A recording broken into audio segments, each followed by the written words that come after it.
Bon mercredi, j'espère que vous allez bien. Cette semaine, je vous parle d'une fleur qui a été longtemps mal aimée un peu, en tout cas quand j'étais jeune. Je vais vous parler des fleurs de pissenlit. J'en ai pas avec moi parce que moi, actuellement sur la Côte-Nord, fin avril, on a encore de la neige sur nos terrains. Alors c'est sûr que ce n'est pas le moment de récolter des fleurs de pissenlit, mais je tenais à vous en parler aujourd'hui parce que je sais que dans plusieurs régions, la récolte des fleurs de pissenlit, ça s'en vient si ce n'est pas déjà débuté. Alors, qu'est-ce qu'on peut faire avec les fleurs de pissenlit et c'est quoi le lien avec les soins de la peau?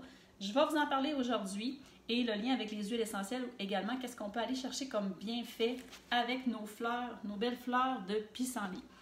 Alors oui, ces fleurs-là ont été longtemps maltraitées, pas aimées comme je disais tantôt. C'était les mal aimés de nos pelouses, de nos gazons. Quand j'étais petite, en tout cas, les gens arrosaient pour les éliminer, on les arrachait, on les détestait. Mais aujourd'hui, heureusement, on commence à redécouvrir le pissenlit, à vivre en harmonie avec les pissenlits et surtout connaître les bienfaits, les utiliser. Donc, toute la fleur, toute la plante de pissenlit peut être utilisée. Je parle des racines en cuisine, la tige avec le latex à l'intérieur qui peut être utilisée également pour, on l'utilise souvent pour les verrues. La fleur de pissenlit, je vais vous en parler aujourd'hui parce qu'on peut faire une huile infusée qu'on appelle un macérat de fleurs de pissenlit. Et cette huile-là va pouvoir être utile pour plein de recettes pour la peau. Et en cuisine, évidemment, les feuilles, on les connaît dans les salades et les fleurs, on les redécouvre dans plusieurs recettes. Donc, je vous avais déjà mentionné l'an dernier, ce livre-là que j'adore, le Wild Remedies de Rosalie de la Forêt. Il y a d'ailleurs une recette à l'intérieur de gâteau aux fleurs de pissenlit que vous pouvez même trouver, je crois, sur son site web. Bon, je cherche la photo, là. Mais ça a quand même l'air très bon. Donc oui, on peut vraiment, en cuisine, utiliser la fleur de pissenlit. Et dans ce beau livre-là également de Annie Schneider, Les plantes sauvages, il y a une recette de vin de pissenlit. Et ça se trouve également sur le net, là, des recettes de vin de pissenlit, de gelée de pissenlit, de miel de pissenlit. C'est vraiment de plus en plus à la mode. C'est vraiment très pratique et tout le monde a des pissenlits proches. C'est vraiment un peu dispendieux. La seule chose, quand on récolte les fleurs de pissenlit, faites attention parce qu'au printemps, c'est quand même la source principale de nectar pour nos abeilles. Alors, laissez-leur quand même des fleurs derrière vous. Ne pas récolter complètement une zone au complet. Laissez toujours des fleurs de pissenlit derrière vous. C'est important pour nos abeilles. Alors, avant de débuter ma recette de barre de massage que je veux vous parler et pourquoi je vous suggère d'utiliser le macérat de pissenlit. Je me présente à nouveau. Myriam Sonnet, aromathérapeute, conseillère en santé naturelle et formatrice. Et mon but, c'est toujours de vous montrer que la nature est là pour nous, qu'il y a plein d'usages qu'on peut faire avec les fleurs, les plantes et nos huiles essentielles. Alors, les barres hydratantes. J'ai eu beaucoup de beaux commentaires depuis que j'ai sorti cette recette-là, il y a 1 an ou 2. C'est pour ça que je vais vous en reparler aujourd'hui. Ma vidéo l'année dernière avait coupé, donc j'ai pas pu la mettre sur ma chaîne YouTube Jamais sans mon huile, mais aujourd'hui, je vais la placer dans les prochains jours sur ma chaîne YouTube. Donc, le pissenlit, à quoi ça peut servir d'avoir un macérat de pissenlit? Là, je vous montre d'abord mon macérat de l'an dernier. Il est plus bon. Je vais vous expliquer pourquoi, mais vous voyez, la couleur est encore très belle. Ça fait vraiment un beau jaune soleil. Et c'est très doux là, comme arôme. Ça sent pas fort, mais ça va partout dans des recettes. Alors là, je vous dis pourquoi il est plus bon. Bien là, ça fait 1 an que j'ai préparé mon macérat. Je l'ai conservé au réfrigérateur, mais c'est un peu normal qu'après 1 an, il est plus bon. Comment savoir si votre macérat est bon ou pas? S'il change d'apparence, moi, il y a un petit nuage dans le fond qui est apparu, là, vous le verrez probablement pas. Mais quand on voit un petit nuage trouble qui n'était pas là et qui apparaît, tout d'un coup, ça veut dire qu'il est contaminé. Ou si vous avez un changement d'odeur dans votre huile infusée, c'est également plus bon, on le jette, on ne l'utilise plus. Par contre, je voulais vous le montrer, c'est pour ça que je l'ai conservé. Là, je ne peux pas m'en faire d'autres, je ne peux pas récolter de fleurs, comme je vous disais, parce que ici, ce n'est pas encore la saison. Mais je vais faire un retour rapide de comment j'ai fait ce macérat-là. Mais vous allez trouver tout mon article, tout est détaillé avec des photos. Je vais partager à nouveau le lien de l'article que j'avais publié l'année dernière sur mon blog jamais-sans-mon-huile.com. Alors, une fois que vous avez récolté des fleurs de pissenlit, on récolte juste la tête, là, les fleurs, on va les laisser sécher. J'explique le tout là, dans mon article, là, mais l'important, c'est qu'on veut enlever l'humidité des fleurs de pissenlit avant de les mettre dans un pot et de compléter le pot avec une huile végétale. L'huile végétale que vous allez choisir, ça dépend du but. Est-ce que vous voulez utiliser l'huile au visage? Est-ce que vous voulez l'utiliser pour les mains? Pour un massage, il y a plusieurs options.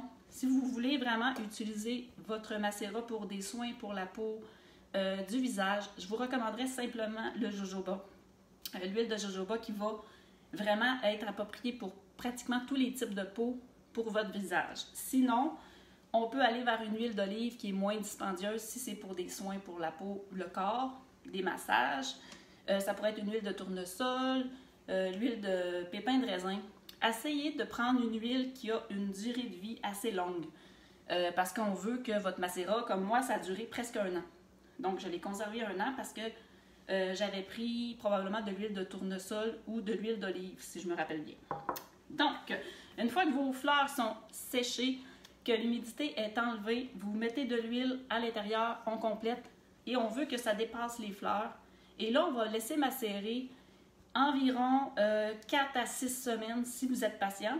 Si vous n'êtes pas patient, vous prenez la méthode à chaud que je vous ai déjà expliqué. Ça peut être dans une mijoteuse à très très basse température, le couvercle ouvert et on va laisser chauffer lentement les fleurs à peu près 1 journée, 2 jours.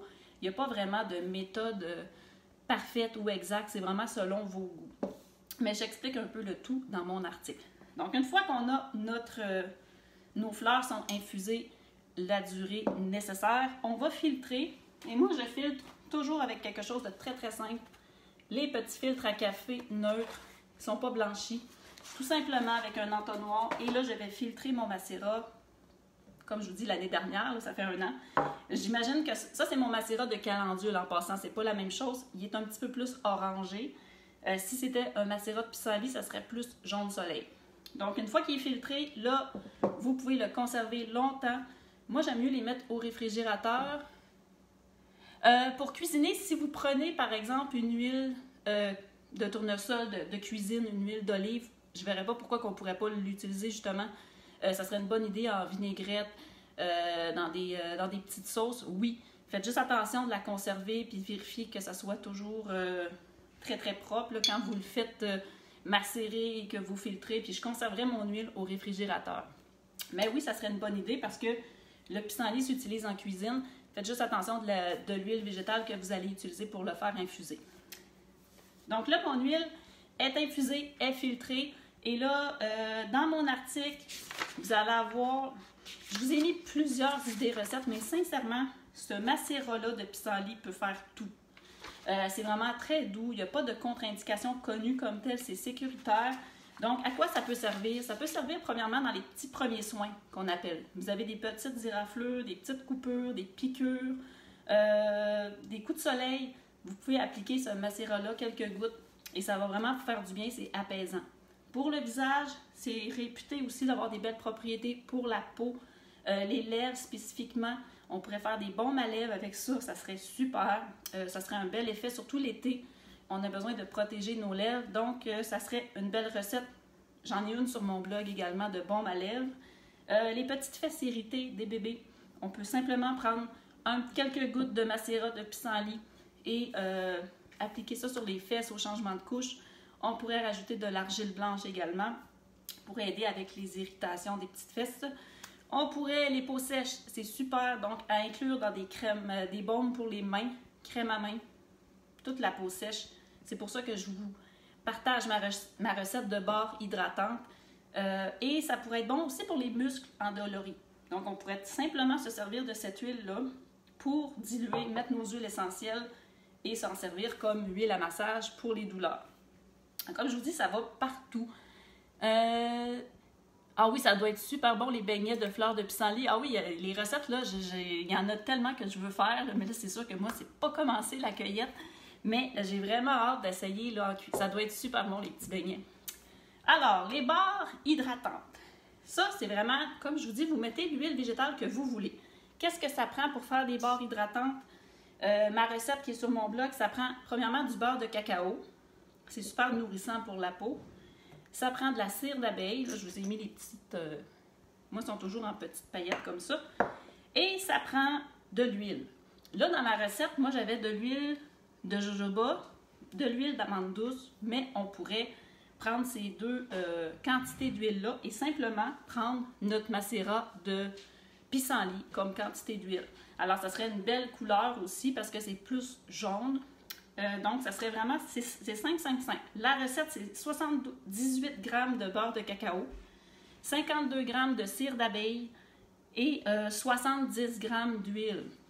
Ce que je fais simplement, c'est que je fais toujours fondre la cire d'abeille en premier. Une fois qu'elle est fondue, je vais rajouter mon beurre de cacao avec le macérat. Je vais brasser à feu presque éteint jusqu'à temps que ça soit tout bien liquide, que ça soit vraiment homogène. Et ensuite, bon matin Annick, et ensuite, une fois que c'est tout homogène, le mélange d'huile, de beurre et de cire d'abeille, là, je vais retirer du feu et je vais rajouter mes huiles essentielles que je veux pour mes barres. Alors, c'est à qui je l'offre? Est-ce que c'est un cadeau que j'offre? Est-ce que c'est pour moi, pour des douleurs musculaires? Là, c'est là que je vais vraiment choisir mes huiles essentielles en fonction du besoin que je veux.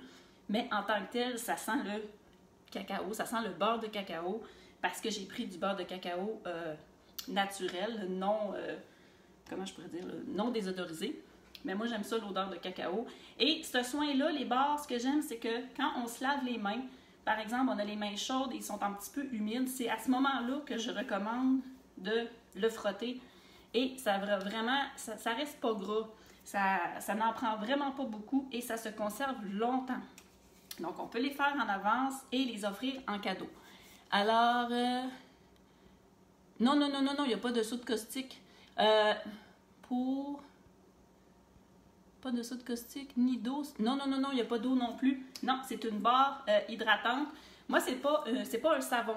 C'est vraiment une barre de massage. C'est vraiment comme une crème à main, mais en format solide. Donc, je fais fondre la cire d'abeille. Je fais fondre 52 g de cire d'abeille. Une fois qu'elle est fondue, je rajoute mon beurre végétal qui est 78 g de beurre de cacao et je rajoute 70 g d'huile de mon choix. Là, c'est là que je dirais, prenez votre macérat de pissenlit, 70 g, on mélange le tout et là, on va couler. Mais avant de couler dans les moules, c'est là que on rajoute 20 gouttes d'huile essentielle. Vous pourriez en mettre plus. Ça dépend de la personne avec qui vous donnez les barres de massage ou les barres hydratantes. Là, je vais vous donner des suggestions. Qu'est-ce que j'aime mettre dans mes produits corporels parce qu'ils sentent super bons et ils sont bons pour la peau. Alors, les 20 gouttes d'huile essentielle, c'est vraiment de votre choix. Moi, je vous ai parlé la semaine dernière d'une collection chez doTERRA qui a beaucoup de synergie et ça sent tout bon. Donc, c'est facile de choisir selon si on fait un cadeau à quelqu'un, quelle odeur cette personne-là aime. Et on prend simplement une synergie, on va mettre 20 gouttes. C'est sûr que vous pourriez choisir la lavande, par exemple, si c'est la lavande que vous aimez. La lavande est super bonne pour la peau, la régénération cellulaire. Mais là, je vous ai choisi des mélanges que j'aime beaucoup. Alors, dans les 20 gouttes qu'on rajouterait avant de couler dans nos petits moules, comme je vous dis, là, les moules, c'est facile. Toutes les compagnies, où est-ce que vous achetez vos matières premières, souvent c'est là que vous allez pouvoir vous procurer des petits moules comme ça, faciles là, à démouler. Puis il y en a des gros, évidemment. Si vous faites juste une barre ou deux, vous allez prendre les très gros. Moi, j'aime mieux les moyens, comme ça, qui ne sont pas si gros que ça. Ça dure longtemps, puis ça me permet d'en faire plusieurs. Alors, les 20 gouttes d'huile essentielle, adaptive, ça serait peut-être mon choix numéro 1 parce que il sent très bon. C'est calmant, ça fait du bien à tout le monde, c'est approprié à tous les âges. Donc, adaptif, je mettrais 20 gouttes, ça serait parfait. Quelqu'un comme moi qui aime beaucoup les odeurs boisées, je mettrais 20 gouttes de Norton Escape, qui est le mélange avec plein de sapins, d'odeurs de bois. Sinon, quelqu'un qui veut avoir une odeur plus douce, ça serait le mélange Balance. Balance qui est vraiment ressourcement, tout ce qui c'est calme, ça fait vraiment du bien. Oui, ylang, ça serait parfait, j'adore. Puis sapin baumier, oui, moi j'adore là aussi, mais c'est pas tout le monde qui aime le sapin. Est-ce qu'on pourrait utiliser du beurre de karité? Oui, c'est sûr que la texture va peut-être être... le beurre de cacao est plus solide, puis peut-être ajusté aussi avec la quantité de cire d'abeille. C'est vraiment au choix. Moi, les quantités que je vous ai données, c'est selon le beurre de cacao, la cire, puis c'est la texture que j'aime. C'est fondant, mais pas trop. C'est sûr que si vous mettez du beurre de karité, ça va peut-être être un petit peu plus mou comme beurre, mais si vous aimez ça, essayez-le. Faites des ajustements avec vos recettes, mais ça fait tellement du bien là, pour les mains, pour le corps. C'est le fun. C'est pas trop salissant pour des massages non plus. Ça coule pas partout. Ensuite, un autre mélange que j'adore dans mes produits corporels, c'est Sérénité. Les enfants, là, si vous voulez faire un cadeau à vos enfants, vous voulez faire des petites barres de massage avant de se coucher, Sérénité, c'est très, très, très gagnant. Et moi, j'aime beaucoup l'odeur de Sérénité. Et la fête des mères s'en vient, je vous en ai parlé, c'est le Citrus Bloom qui fait partie de la collection Aroma, qui est un mélange de fleurs et d'agrumes. Faites juste attention, si vous mettez des mélanges qui contiennent des huiles essentielles d'agrumes, ça serait bon de prendre la barre de massage après une exposition au soleil, pas avant. Pourquoi? Parce que les huiles essentielles d'agrumes sur la peau, si vous allez au soleil tout de suite après, ça va faire une réaction comme de brûlure qu'on appelle, et c'est vraiment dommageable pour la peau. On ne veut pas de brûlure, on ne veut pas que ce soit des réactions de photosensibilité qu'on appelle. Donc, c'est correct pour un soin après soleil, mais pas avant, si vous utilisez des huiles essentielles d'agrumes. Donc, ça, c'est la petite parenthèse que je voulais faire. Alors, une fois que, comme je vous dis, on a mis nos 20 gouttes d'huile essentielle, on brasse et on coule immédiatement. On laisse ça sur le comptoir, ça prend pas de temps que ça fige. Puis comme je vous dis, ça en fait, je pense que c'est à peu près une recette, ça, si je me souviens bien. Et ça se conserve longtemps. Là, moi, j'avais mis ça dans un pot maçon. Et on peut en faire des plus petits. Alors, je vous dis, ce macérat-là de pissenlit, il est beau. J'avais fait une huile pour le bain cet hiver, si je me souviens bien. Et c'est ce jaune-là que je voulais dans mon huile pour le bain. L'huile pour le bain, d'ailleurs, est sur mon blog également. Alors, ça fait vraiment une huile qui coûte rien parce que le pissenlit, il y en a partout. Et ça vous fait... C'est le fun, les enfants adorent ramasser les fleurs de pissenlit. Donc, comme je vous dis, laissez-en derrière vous pour les abeilles. Ne ramassez pas tout au complet. Mais c'est vraiment le fun. Puis ça fait une super belle huile, pas chère, qui peut faire plein de choses.